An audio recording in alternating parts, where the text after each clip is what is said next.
عنہ ہیں۔ ساتھ ہی ثانی اثنین پر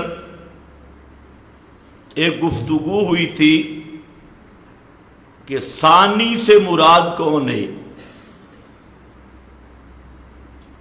اثنین میں تو سب متفق ہیں کہ نبی کریم صلی اللہ علیہ وسلم اور حضرت ابو بکر صدیق رضی اللہ تعالی عنہ، اثنین میں یہ دو ہیں۔ ثانی میں کون ہے؟ اس پر جمہور مفسرین کی رائے یہ پیش کی گئی کہ ثانی سے مراد نبی کریم صلی اللہ علیہ وسلم ہے۔ تو اب ظاہر بات ہے ثانی مقابل اول کے ہے۔ ثانی جب آپ ہیں تو اول ابو بکر صدیق ہیں۔ پھر اس پر یہ میں نے اشکال ذکر کیا کہ اول صدیق اکبر کیسے بن سکتی ہے، حالانکہ مقام مرتبہ درجہ میں امام الانبیاء صلی اللہ علیہ وسلم افضل الخلق علی الاطلاق، افضل الانبیاء والمرسلین، اور مسلمانوں کا عقیدہ یہ ہے کہ ولی جس درجے پر بھی فائز ہو تو وہ کسی نبی کی شان کے برابر نہیں ہو سکتا۔ اور تمام ائمہ نے تصریح کی کہ جو شخص کسی ولی کا درجہ نبوت کے درجہ سے اوپر مانے تو وہ شخص قرآن کا منکر ہے اور دائرہ اسلام سے خارج ہے۔ تو اب یہاں یہ اشکال تھا کہ مرتبہ میں تو امام الانبیاء حضرت محمد مصطفیٰ صلی اللہ علیہ وسلم اول ہے، تو یہاں ثانی کس لحاظ سے؟ تو میں نے آپ کے سامنے ذکر کیا کہ یہاں اذ ہما فی الغار، ثانی اس اعتبار سے کہ ابو بکر صدیق رضی اللہ تعالی عنہ یہ غار میں پہلے داخل ہوئے، اور صدیق کا پہلا داخلہ غار میں یہ ان کی وفا کی دلیل تھا۔ اور یہ وفا کہ غار میں اگر کوئی خطرہ ہو تو وہ میری جان کو نقصان پہنچے، محمد مصطفیٰ کی جان کو نقصان نہ پہنچے، اس خطرے کے پیش نظر صدیق پہلے غار میں داخل ہوئے اور نبی کریم صلی اللہ علیہ وسلم بعد میں داخل ہوئے۔ تو داخلہ غار کے لحاظ سے صدیق اول ہیں اور نبی کریم علیہ السلام ثانی ہیں۔ تو اس سے یہ میں نے ذکر کیا کہ یہاں چونکہ بات وفا کی ہے تو نبی اول ہے شان اور مقام میں، اور صدیق اول ہے وفا اور غلامی میں۔ اس لیے بعض مفسرین نے ثانی سے مراد ابو بکر صدیق لیے، تو حیثیت کا فرق ہوگا، اور صدیق اول بھی ہے ثانی بھی ہے، اول بھی ثانی بھی، صحابہ میں اول ہے، امتی ہونے میں اول ہے، مسلمان ہونے میں اول ہے، دین کی خاطر قربانیاں دینے میں اول ہے، شان اور مقام میں صحابہ کے درمیان اول ہے، اور غار میں داخلہ ہو، خدمت اسلام ہو، جہاد ہو، خلافت ہو، تو یہ پیغمبر کا ثانی ہے۔ تو ثانی اور اول کی بحث بھی میں نے آپ کے سامنے ذکر کی۔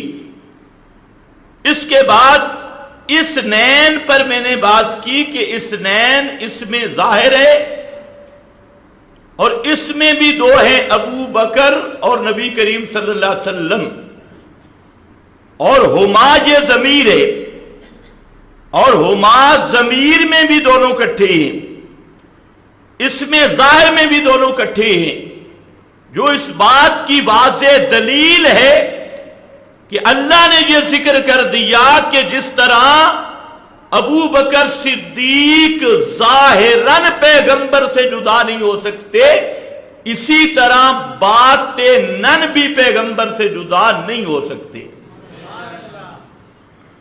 یہاں دوئی نہیں، اثنین، اس میں ظاہر میں جمع کیا، ہما ضمیر میں جمع کیا،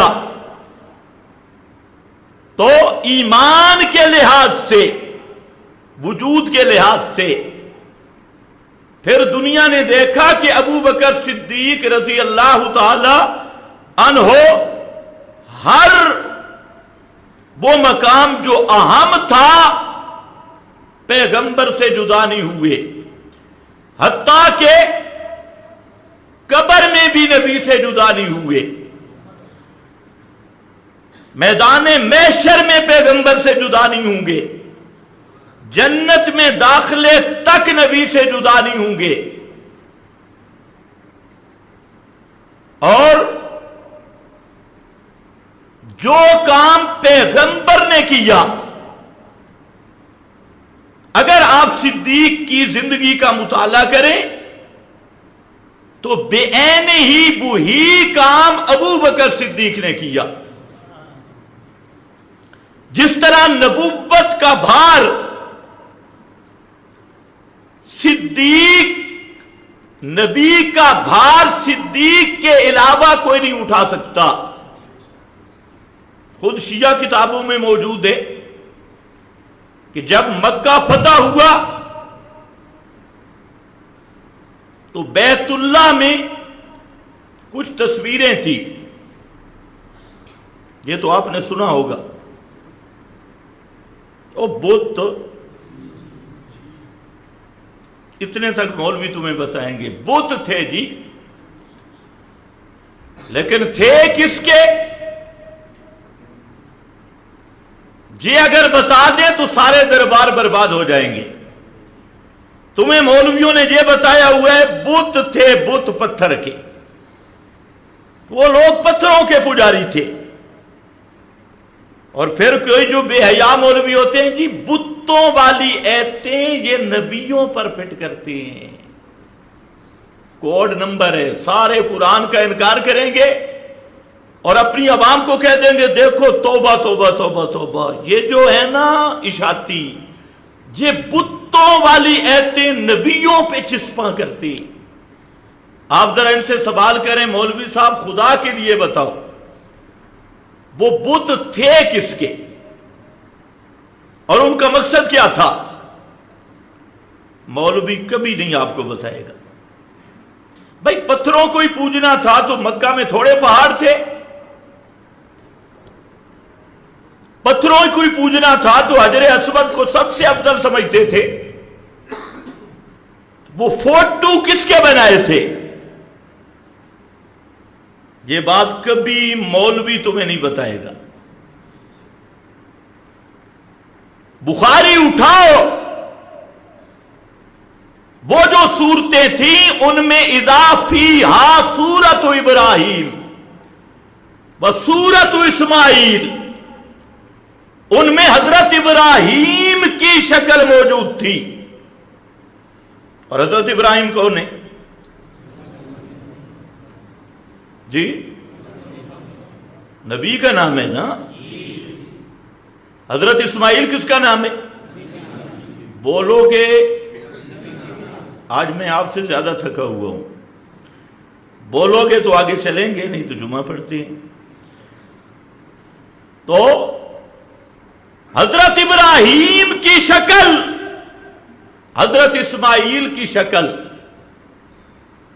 ان کی صورت تھی، اور عقیدہ یہ تھا کہ جب ہم ان صورتوں کی تعظیم کرتے ہیں، کالا بکرا کالا ککڑ دیتے ہیں، ان کا طواف کرتے ہیں، ان کی سور و پکار کرتے ہیں، تو ان بزرگوں کی ارواح کا تعلق ہوتا ہے ان مورتیوں کے ساتھ۔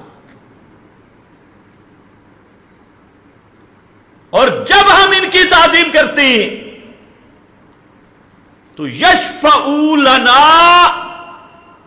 یہ بت نہیں، اولئک الاکابر، وہ جن کے یہ فوٹو ہیں، حضرت ابراہیم، حضرت اسماعیل، لات منات عزا، جن کی یہ مورتیاں اور تصویریں ہیں، ان کی ارواح خوش ہو کر کچھ کام کر دیتی ہے، کچھ کروا دیتی ہے۔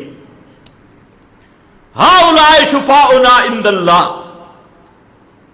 آج یہی عقیدہ ہے قبر پرستوں کا یا نہیں؟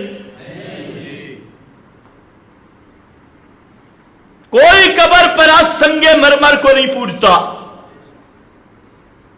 مٹی کو نہیں پوجتا، قبر پہ چونا گچ کو نہیں پوجتا۔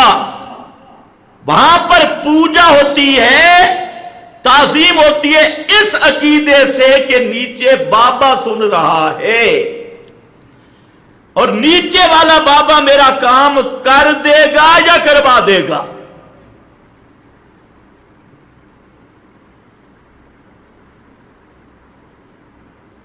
یہ نظریہ تھا مکہ کے مشرکوں کا، جن کے بارے میں قرآن نے حکم دیا فَاقْتُلُوا الْمُشْرِكِينَ حَيْثُ وَجَدتُّمُوهُمْ۔ میرا پیغمبر ان مشرکوں کو قتل کرو، جو ان کے جنازے پڑھو۔ سوچ لو، کیونکہ مرنے کے بعد تو بزرگ ہے، زندگی میں بے ایمان تھے۔ فَاقْتُلُوا الْمُشْرِكِينَ قَاتِلُوا أَئِمَّةَ الْكُفْرِ۔ ان کے جو مولوی ہیں وہاں سے ابتدا کرو، پیروں اور مولویوں سے ابتدا ہو۔ أئِمَّةَ الْكُفْرِ، جو کفر کے ہیڈ ہیں، سرغنی ہیں، اور کفر کے سردار، بڑے بڑے چودھری، خان، ملک، ابتدا ان سے کرو۔ قاتلوا ائمۃ الکفر۔ بڑا مشکل مسئلہ ہے۔ قصور کیا تھا؟ قصور یہ تھا ہؤلاء شفعاؤنا عند اللہ ما نعبدهم الا لیقربونا الی اللہ زلفی۔ وہ کہتے ہیں کہ ہم ان انبیاء کو حاجت روا نہیں سمجھتے، مشکل کشا نہ، توبہ توبہ، تو ہم اللہ تھوڑے ہی سمجھتے ہیں۔ یہ اللہ بھی نہیں، خالق بھی نہیں، رب بھی نہیں، مالک بھی نہیں، متصرف بھی نہیں، رازق بھی نہیں، رازق بھی اللہ، خالق بھی اللہ، مالک بھی اللہ۔ لیکن یہ ہمارے سفارشی ہے، جب جہاں ہم جاتے ہیں تو کہتے ہیں یا رسول اللہ، اور ہم دور سے بھی سننے کے قائل نہیں ہیں۔ روزے پہ جا کے کہتے ہیں یا رسول اللہ انظر حالنا اسما کا لنا، اے اللہ کے رسول انظر حالنا، ہماری حالت کو دیکھ لیں، اسما کا لنا، ہماری باتوں کو سن لیں۔ آج کا مشرک جو کہتا ہے کہ نہیں کہتا؟ ایمان سے بتاؤ کہ حضرت ابراہیم کی صورت یا قبر پہ جا کے جو کہے کہ اے ابراہیم میری تیرے آگے، تیری خدا کے آگے، وہ تو بن گیا مشرک۔ اس کو تو حکم ہے فقتلوا المشرکین، قتل کرو ان بے ایمانوں کو، ایک نہ چھوڑو۔ اور جو بری امام کی قبر پہ جا کے کہے، علی حجویری کی قبر پہ جا کے کہے، خود رسول اللہ صلی اللہ علیہ وسلم کی قبر پہ جا کے کہے کہ یا رسول اللہ میرے لیے سفارش کر دو، تو وہ تو مسلمان ہوگا نا؟ سوچ لو، وہ مسلمان ہے؟ اچھا، یہ ہماری سختی ہے اور تشدد ہے۔ فتویٰ شتویٰ نہ لگایا کرو، کافروں کو کافر کو کافر نہ کہو، مشرک کو، یہ مسئلہ ہے۔ چور کو چور نہ کہو، ڈاکو کو ڈاکو نہ کہو، ظالم کو ظالم نہ کہو۔ خیر بہرحال، تو وہ بت عام نہیں تھے، مولویوں پر فرض ہے ان کی حقیقت بیان کرنا۔ لوگوں نے صرف سمجھا ہے جی پتھروں کے پجاری تھے، پتھر کی پوجا شرک ہے اور نبی کی پوجا اسلام میں، پتھر کی مورتی کو پکارے تو شرک ہے، اور یا علی مدد، یا رسول مدد، اور قبروں کے طواف، نذر و نیاز، ان کی پوجا پاٹ، کہتے ہیں اس کا نام عشق ہے اور پتھر کی پوجا یہ شرک ہے۔ تو اس لیے ذہن میں رکھ لینا کہ سب سے پہلا دھوکہ یہ ہے، جو معاملہ پتھر کے ساتھ شرک ہے وہ معاملہ امام الانبیاء کے ساتھ کیا جائے تب بھی شرک ہے۔ یا معبود دون معبود، ان کا کوئی فرق نہیں کہ ایک چیز کو معبود سمجھا جائے تو شرک ہے، دوسری چیز کو سمجھا جائے تو شرک نہیں۔ پھر مکہ والے بھی اتنے پاگل نہیں تھے، یہی لوگ تو جب مسلمان ہوئے تو پوری دنیا کے حکمران بن گئے۔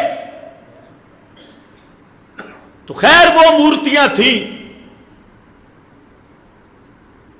حضرت علی رضی اللہ تعالیٰ عنہ، آج کل ایک نیا مسئلہ چلا ہے کہ حضرت علی کو رضی اللہ نہیں کہنا۔ کیا کہنا ہے؟ کہتے ہیں ان کو علیہ السلام کہنا، رضی اللہ نہیں کہنا۔ بہت اچھا، یہ نئی تحقیق ہے، حضرت علی رضی اللہ نہیں، وہ علیہ السلام ہے۔ میں نے کہا ذرا آیت سے نکال کے دے، من المہاجرین والانصار والذین اتبعوہم بإحسان، آگے رضی اللہ، رضی اللہ۔ تو حضرت علی مہاجرین میں ہیں یا نہیں؟ المہاجرین، سب کو قرآن کہتے ہیں رضی اللہ، اور یہ ایرانی چرسی کہتے ہیں رضی اللہ نہیں کہنا، وہ ساجد نقبی دجال وہ کہ رضی اللہ نہیں کہنا۔ تو میں نے کہا پھر المہاجرین سے ذرا حضرت علی کو نکال کے دکھا، من المہاجرین والانصار، سب کو قرآن کہہ رہا ہے رضی اللہ، قرآن رضی اللہ کہتا ہے، اور تو رضی اللہ سے کہتے ہیں حضرت علی کو رضی اللہ کہنا توہین ہے؟ شرم نہیں آتی؟ ایک اور اٹھا، اس نے کہا ہے ہم ایک دوسرے کو سلام نہیں کرتے، السلام علیکم، وہاں بھی علیہ السلام کہیں۔ واہ واہ، خوبصورت دلیل دی، السلام علیکم۔ تو میں نے کہا پھر تو کام عام ہو گیا، پھر تو بڑا مزہ آئے گا، عمران خان علیہ السلام، پھر 12 اماموں کے ساتھ خاص کیوں؟ نواز شریف علیہ السلام، شیریں مزاری سلام اللہ علیہا، پھر تو سلام عام ہو گیا کہ ایک دوسرے کو سلام کرتے ہیں، لہذا ان 12 کو بھی سلام کریں گے۔ یہ بھنگی کی دلیل ہے کوئی اصطلاح سے واقفیت نہیں، کوئی چیز نہیں. میں نے کہا پھر 12 کے ساتھ خاص نہیں، پھر تو کوئی جس کو سلام کہہ سکتے ہیں علیہ السلام. پھر ایک ملنگ بولا، اس نے بات صحیح کر دی. اس نے کہا کہ ہم علیہ السلام اس لیے کہتے ہیں کہ امام کو نبی کی طرح معصوم سمجھتی ہیں. گل ہوئی نا. تو میں نے کہا جو غیر نبی کو نبی کی طرح سمجھے عظمت و مرتبہ میں، تو اس کے کافر ہونے میں کوئی تردد نہیں ہے. آؤ ذرا اپنی جگہ پہ آؤ، پھر پتہ چلے. یہ کون سی دلیل ہے السلام علیکم کہہ دیتے ہیں تو علیہ السلام کہہ دیں؟ جو اصل تمہارا عقیدہ ہے اس پہ آؤ نا، کہ 12 اماموں کو ہم معصوم سمجھتی ہیں، 12 اماموں پہ ہم وحی کا نزول کے قائل ہیں، ان پہ وحی آتی ہے، 12 امام شریعت کو بدلنے کا اختیار رکھتے ہیں، 12 امام تحلیل و تحریم کے مستقل مختار ہیں. یہ وہ عقیدہ ہے جو خالصتاً کفر ہے، خالصتاً شرک ہے. اگر کسی خمینی کے چیلے میں جرت ہو تو یہ عقیدہ بیان کر کے دکھائے. صرف کتابوں میں لکھتی ہو. حضرت علی رضی اللہ تعالیٰ عنہ عرض کی، یا رسول اللہ میں بیٹھتا ہوں، آپ میرے کندھوں کے اوپر سوار ہو جائیں اور ان تصویروں کو مٹائیں. کہ نبی پاک صلی اللہ علیہ وسلم نے فرمایا علی تو میرا وزن نہیں اٹھا سکتا. تمہیں کچھ بھی پتہ نہیں چلا، تو میرا وزن نہیں اٹھا سکتا. یہ خصوصیہ کتب میں موجود ہے. تو میرا وزن نہیں اٹھا سکتا. اور صدیق صرف زمین پہ نہیں، 10,000 سے زائد 10,000 فٹ سے زائد بلندی کی غار ثور، وہاں پیغمبر کو کندھوں پہ اٹھا کے جا کے پہنچایا. تو اس لیے میں کہتا ہوں نبی کا وزن بھی صدیق نے اٹھایا، اور نبوت کا بھار خلافت والا بھی صدیق نے اٹھایا ہے. ثانی اثنین اذ ہما فی الغار. آگے ذرا جملہ دیکھنا، اذ یقول لصاحبہ، جب پیغمبر نے کہا اپنے صحابی کو، پیغمبر نے کہا اپنے صحابی کو. اب اس سے تو انکار ہو نہیں سکتا کہ یہاں صاحب سے مراد کون ہے؟ ابو بکر صدیق رضی اللہ تعالی عنہ. اور یہ صرف قرآن مقدس اول سے لے کے آخر تک پڑھ لو کہ منصوص طور پر فرد معین پر صحابیت کا اطلاق وہ صرف ابو بکر صدیق کے لیے، حضرت علی کے لیے بھی نہیں، کسی کے لیے بھی نہیں. حضرت زید کا نام قرآن میں آیا لیکن صاحب کی تصریح وہاں پر بھی نہیں. اور آیت بھی وہ جو سب متفق، اسی پر ہمارے سب فقہا متفق کے، حنفی، شافعی، مالکی، حنبلی، بڑے بڑے مجتہد مفتیان کرام سب کے سب متفق ہیں کہ ابو بکر صدیق کی صحابیت نسکتی سے ثابت ہے. وَمَنْ أَنْكَرَ صُحْبَةَ أَبِي بَكْرٍ فَهُوَ كَافِرٌ. جو ابو بکر صدیق کی صحابیت کا منکر ہے وہ آدمی مسلمان نہیں، وہ آدمی کافر ہے. اب کوئی شیعہ ذرا پیش کرو جو صدیق اکبر کو صحابی مانتا ہو، یا حضرت صدیق کی خلافت مانتا ہو، اور اس پہ تمام اہل سنت متفق ہے. آپ کے کراچی کے مفتیوں کا دماغ خراب ہے. ہمارے بھائی ہیں تو مسلمان بھائی ہیں. شرم تم کو مگر نہیں آتی. کچھ شرم کرو. سب فقہا، یہ میرا فتویٰ نہیں، تمام امت کے علماء کا فتویٰ ہے. ایک بات، جہاں پر ہمارا کام ہے چونکہ صفائی کرنا، صرف فضائل بیان کرنا نہیں، یہاں پر اہل تشیع کی طرف سے ایک دو معروف سوال ہے. مجھے تو مانتے ہیں کہ ابو بکر صدیق ہے، لیکن وہ کہتے ہیں جہاں صاحب کے لفظ میں شان نہیں ہے، یہ کوئی فضیلت والا مقام نہیں. کیوں؟ وہ کہتے ہیں دیکھو، صاحب الدار، گھر والا، اس میں کون سی فضیلت ہے؟ صاحب الحمار، صاحب الدار، صاحب السوق، صاحب السجن، جیل کا ساتھی، اس صاحب میں تم اتنا زور لگاتے ہو، اس صاحب میں کون سی فضیلت ہے؟ صاحب ہی. اب ذرا خیال کرنا، ہم کہتے ہیں بہت اچھا، آل میں کون سی فضیلت ہے؟ ایک ہوتا ہے سیدھا جواب، وہ ذرا مزہ نہیں کرتا. ایک ہوتا ہے کہ اگلے کو سر سے پکڑ کے سمجھانا. آل کے لفظ میں کیا فضیلت ہے؟ آل فرعون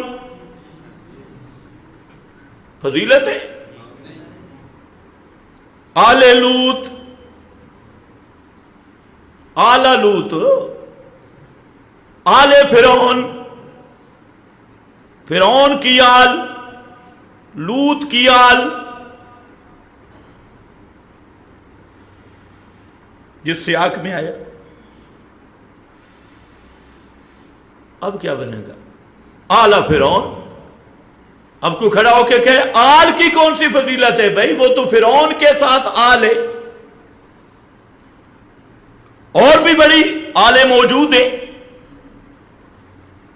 تو اب مجتہد صاحب اس کا بھی جواب دینا ہوگا. اگر صاحب میں کوئی فضیلت نہیں نا، پھر آل میں بھی کوئی فضیلت نہیں، اور اہل میں بھی کوئی فضیلت نہیں. اہل النار، جہنم والے. اب بریکیں فیل ہوں گی، اس لیے اب سن، مضاف شرف حاصل کرتا ہے مضاف الیہ سے. نفس آل میں کوئی فضیلت نہیں.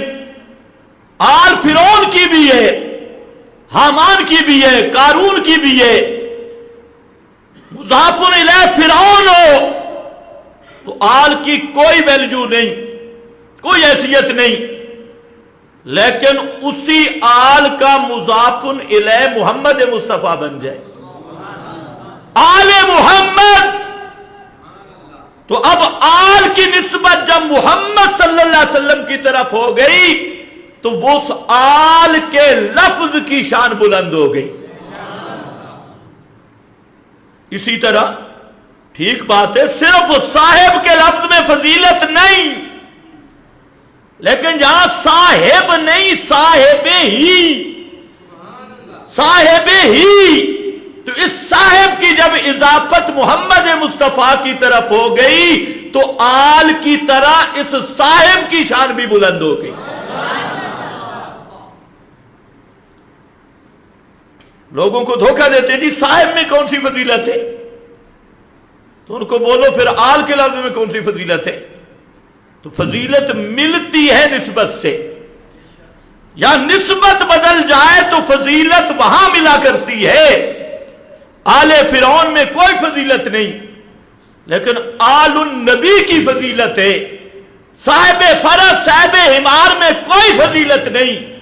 صاحب النبی میں وہ شان ہے کہ کوئی شان بعد نبوت کے اس کا مقابلہ نہیں کر سکتی. اذ یقول لصاحبہ، جب کہا اپنے صحابی کو لا تحزن، غم نہ کر، غم نہ کر. جہاں پر بھی اہل تشیع کے مجتہدین بول رہے ہیں، آج کل میڈیا پر مینکوں کا شور ہے، وہ کہتے ہیں دیکھو جی لا تحزن کہا، جبکہ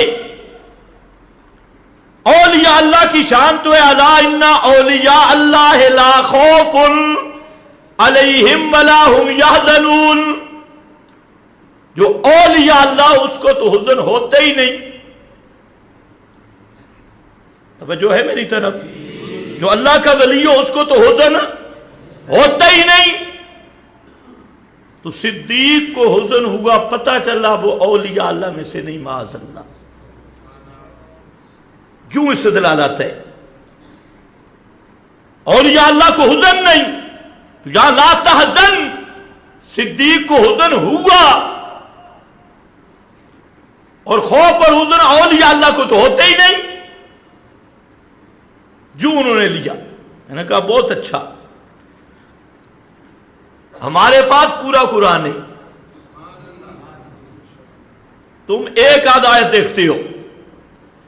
تمہیں بتاؤں، ان الذین قالوا ربنا اللہ ثم استقاموا تتنزل علیہم الملائکہ، آگے اللہ تخافوا ولا تحزنوا. تم نہیں سمجھے یہ کون ہے؟ یہ ہے اولیاء اللہ. اور فرشتے کہہ رہے ہیں اللہ تخافوا ولا تحزنوا. اگر فرشتوں کا ان کو بوقت موت کہنا اللہ تخافوا ولا تحزنوا وابشروا بالجنہ، ان کی ولایت میں فرق نہیں پڑتا نا، تو پھر مان لو لا تحزن کہنے سے صدیق کی صدیقیت میں بھی کوئی فرق نہیں پڑتا.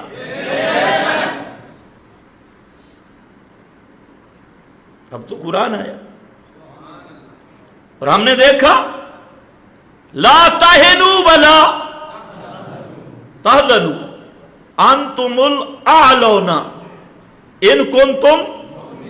جہاں ایمان اور حزن کو قرآن نے جمع کر دیا ہے، لیکن بنگی کا کیا واسطہ قرآن سے؟ اور جہاں لا خوف علیہم ولا هم یحزنون آیا، اس کا محل آخرت ہے. آخرت ہے ایک، اور دوسرا اس کا محل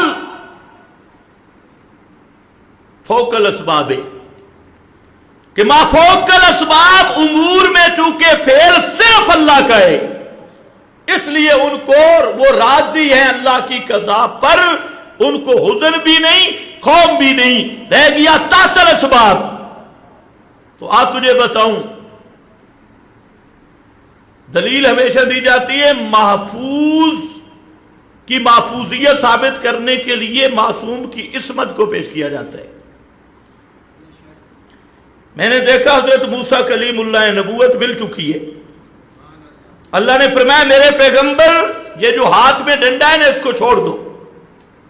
چھوڑا، ڈنڈا سام بن گیا. حضرت موسیٰ علیہ السلام ڈر گئے. اب ایرانی مجتہد کیا جواب ہوگا؟ پیغمبر ڈر گیا، ڈرے، یکدم سام بنا اور پھرے واللہ مدبرا ولم یعقب، پیچھے مڑ کے بھی نہیں دیکھا، بھاگ پڑے. ایک دوسرا فرعون کے اس مقابلہ مناظرہ میں جب جادوگروں نے لاٹھیاں رسیاں ڈالی، وہ چلنے لگی، حرکت کرنے لگی، تو حضرت موسیٰ علیہ السلام نے دیکھا، حضرت وہاں پر بھی اوجس فی نفسہ ہی خیفہ، حضرت موسیٰ کے دل میں خوف آیا. اور وہاں خوف یہ تھا کہ ان کے بھی ڈنڈے ہیں، میرا بھی ڈنڈا ہے. حضرت شیخ جہاں پر بہترین جملہ کہتے تھے فرماتے تھے کہ ڈور اپنے ہاتھ وچ نہیں، معجزہ نبی کے اختیار میں نہیں ہوتا، اللہ کا اختیار ہوتا ہے۔ اس لیے حضرت ڈرے اس بات سے کہ معجزہ تو میرے اختیار میں نہیں ہے، اس کی مرضی ہے اور اس کو کوئی پوچھ بھی نہیں سکتا۔ تو خوف تو آیا کہ نہ آیا؟ بولو، اہم بات ہے، خوف آیا یا نہ آیا؟ اللہ نے فرمایا لا تخف لا تخف انک انت الاعلی، میرے پیغمبر ڈرو نہیں، لا تخف۔ اچھا، لا تخف کہنے سے حضرت موسیٰ کی نبوت پہ فرق نہیں پڑتا، اور لا تحزن کہنے سے صدیق کی صدیقیت پہ فرق کیسے پڑے گا؟ اس بات کو، یہ ہوتی ہے شیعہ محققین کی تحقیق، گدھے کی لات، کوئی پتہ نہیں، کوئی ٹکڑا کہیں سے لیا، چونکہ ان میں حافظ قرآن تو ہے کوئی نہ کہ پورا قرآن دیکھ لے، ایک ٹکڑا لیا باقی سارے قرآن کو چھوڑ گئے۔ اس کی تو اور میں مثالیں پیش کرتا، حضرت ابراہیم خلیل پیغمبر ہیں، سامنے فرشتے آئے، پہچانا نہیں، بچڑا ذبح کر کے بھون تل کے لے آئے، لما رآ ایدیہم لا تصل الیہ، جب دیکھا کہ ان کے تو پروگرام ہی نہیں کھانے کا، ان کے ہاتھوں کو دیکھا کہ وہ کھانے کی طرف آ ہی نہیں رہے، تو حضرت ابراہیم کہتے ہیں انا منکم وجلون، مجھے تو تم سے ڈر لگ رہا ہے۔ یہ ڈر ہے تحت الاسباب، اسباب کے درجہ بھی۔ تو یہاں رابطی بدماش کا یہ کہنا کہ حزن آئے تو پھر ولایت نہیں، تو یہ ایسی جہالت ہے کہ کم از کم پورا ایران اس پر 10 دن ماتم کرے تب بھی ان کی جہالت دھلائی اس کی نہیں ہو سکتی۔ اگلی بات، لا تحزن، غم نہ کرو، سبحان اللہ، یہ تسلی پیغمبر کریم دے رہی ہے اور ہے من جانب اللہ، مخبر رسول مضمون ہے من جانب اللہ، لا تحزن، غم نہ کرو، لا تخف نہیں کہا، لا تحزن۔ اور میں نے ذکر کیا کہ حزن آتے ہی محبوب کی فکر میں اور دوسرے کے بارے میں گھبراہٹ بھی۔ اللہ نے یہاں پر بھی صدیق کی شان بیان کی، فرمایا دیکھو وہاں 80,000 یا 6 لاکھ کا لشکر تھا حضرت موسیٰ کے ساتھ، آگے دریا، پیچھے فرعون۔ انہوں نے کیا کہا؟ اِنَّا لَمُدْرَكُونَ، ہم پکڑے گئے۔ 6 لاکھ کہہ رہے اِنَّا لَمُدْرَكُونَ، ہم پکڑے گئے۔ اور جہاں اکیلا صدیق اپنی جان کی فکر نہیں، جہاں فکر ہے تو محمد مصطفیٰ کی جان کی ہے۔ 6 لاکھ کو اپنی جان کی فکر ہے، اصحاب موسیٰ کو کالا اصحاب موسیٰ، وہاں پر بھی لفظ اصحاب موسیٰ، یہ قرآن فرق بتانا چاہتا ہے کہ اصحاب محمد اور اصحاب موسیٰ کے مقام میں فرق کیا ہے۔ وہاں کالا اصحاب موسیٰ، سب حضرت موسیٰ کے صحابہ کہنے لگے کہ اِنَّا لَمُدْرَكُونَ، ہم پکڑے گئے۔ اور جہاں اکیلا صدیق تھا، اپنے بارے میں خیال نہیں آ رہا تھا، ان کو اکیلے رہ کے بھی محمد مصطفیٰ کی جان کی فکر تھی، تو ان وفاؤں کا کون مقابلہ کر سکتا ہے؟ آگے پھر اگلا جملہ دیکھنا، ایک ایک لفظ دیکھو قرآن کا، ان اللہ معنا، ان اللہ معنا، یوں نہیں فرمایا ان اللہ معیا، ان اللہ معیا کا معنی اللہ میرے ساتھ ہے، حالانکہ ہونا بھی یوں چاہیے تھا، کیونکہ صدیق کو غم نبی کا تھا، تو تسلی یوں آنی چاہیے تھی ان اللہ معیا، صدیق تو پریشان نہ ہو، میرا اللہ میرے ساتھ ہے۔ معیا کا معنی میرے ساتھ، اور معنا کا معنی تیرے اور میرے دونوں کے ساتھ. معنا، معیا نہیں معنا. حضرت موسیٰ نے کہا تھا کلا ان معیا ربی، کلا ان معیا ربی، خبردار اللہ میرے ساتھ ہے. معنا نہیں، معیا ربی. اور جہاں محمد مصطفیٰ صلی اللہ علیہ وسلم فرماتے ہیں ان اللہ معنا،